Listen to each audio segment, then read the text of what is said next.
How to sync my Notion calendar with Google Calendar. Want your Notion tasks and Google Calendar events in one place? Let's sync them step by step.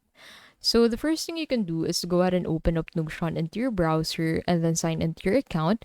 Scroll down at the left side of your screen and look for Notion Calendar under Notion apps. So that will take you here. So this is how the Notion calendar looks like. So on the Notion calendar, you can go ahead and add events manually. You can also add events from the pages you've made on Notion. So all of the events that you have actually organized on your pages can be also incorporated on the calendar that you have in here. Now, if you want to sync your Google Calendar with your Notion calendar, simply click on this Add Calendar Account button and then select Connect Google Calendar. So this will take you into a new page where you will be asked to authorize the connection between your Google Calendar account and your Notion calendar.